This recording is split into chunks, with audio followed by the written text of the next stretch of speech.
Oi! Hoje é a resenha do conto Intimidade, de Adela Van Steen.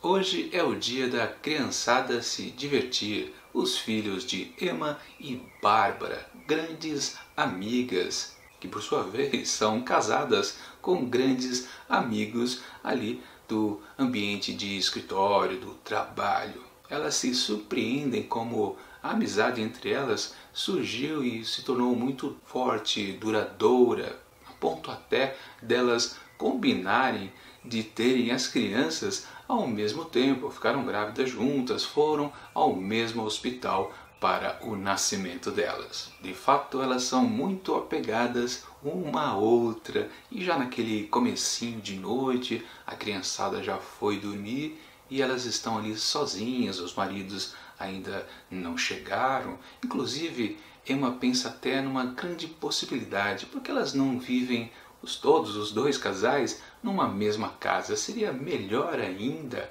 já que todos se gostam um do outro. Claro, é um pensamento que passa pela cabeça dela.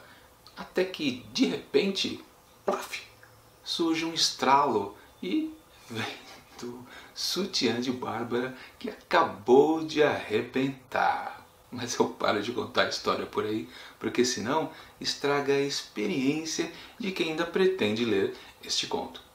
Intimidade foi publicado por Adela Van Steen em 1984. Esta autora nacional tem para lá de 20 livros publicados, entre contos, romances, novelas e também alguns infantos juvenis. Ela também é muito premiada e também muito traduzida por países afora, principalmente lá nos Estados Unidos. Ela tem uns 4 livros publicados por lá e bem recebidos pelas críticas. Mas o que importa agora é o conto de hoje, Intimidade, que conta este pequeno momento ali da intimidade de Emma e Bárbara.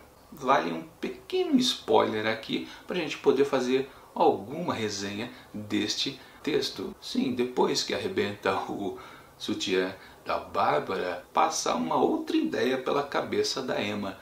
Qual das duas teria os peitos maiores? Que absurdo!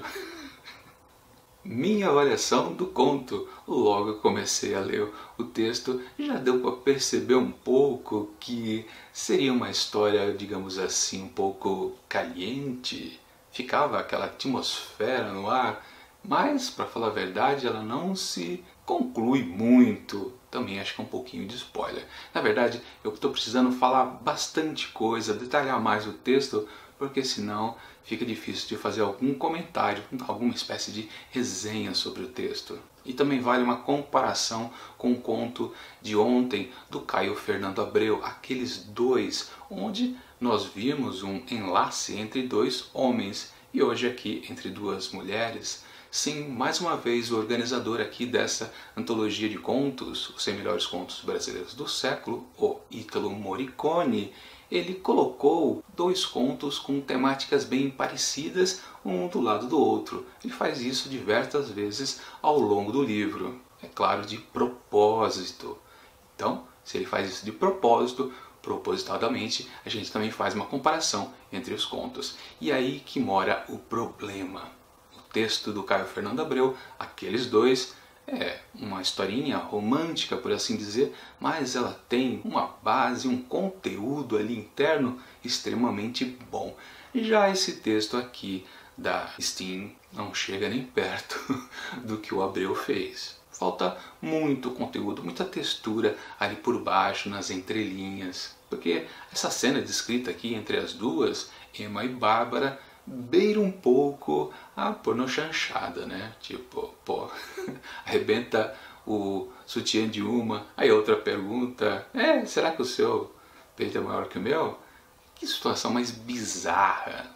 Ok, a personagem Emma, ela tem ideias de se aproximar da amiga, mais do que já são, né? Ela tem um quesinho por ela a mais. Tanto que ela vem com aquele papo, ah, que tal se as duas famílias morassem juntas, seria tão bom para os nossos maridos, para as nossas crianças, e para a gente também, né? Aí depois ela vem com esse segundo papo de fazer a comparação, mas é um pouco forçado. O problema é que a gente cai numa inverossimilhança ali no universo do texto. Se elas já são grandes conhecidas, inclusive elas frequentaram a mesma maternidade para terem as crianças ao mesmo tempo, como é que elas não se conhecem em termos de corpos? Como só agora, das crianças já crescidas, elas não sabem responder à pergunta: quais são os peitos maiores? Não dá para acreditar, não faz sentido essa pergunta agora, naquele momento. Ou seja, quebra aquela expectativa do leitor quando ele junta Lé com Cré. E tirando isso, o texto ele não tem mais nada a dizer, só tem esse fator de malícia ali provocando os leitores, mas para por aí. E no final do texto, sem dizer ele explicitamente, a Emma fica com aquela ideia na cabeça que ela está com possibilidades abertas. Bom, isso depois que nós leitores já percebemos isso por duas vezes. Na ideia da casa e depois na ideia da comparação dos tamanhos. Aí ela só no final que percebe, ah eu tenho interesse pela minha amiga. Muito fraco. E de novo caímos naquela pergunta super importante aqui nessa antologia. Por que o Ítalo Morricone escolheu justo esse texto da Edla von Steen como um dos melhores contos brasileiros do século? Ele não tem nada demais e, pior, será que esse é o melhor texto da Steen? Em todos o que ela já produziu, ele foi escolher justamente esse? Por quê? Talvez a necessidade de fazer uma comparação com o texto do Caio Fernando Abreu. E aí é um grande problema, né? Bom, por essas e outras, para a intimidade de Edla von Steen, eu atribuo 2,5 asteriscos.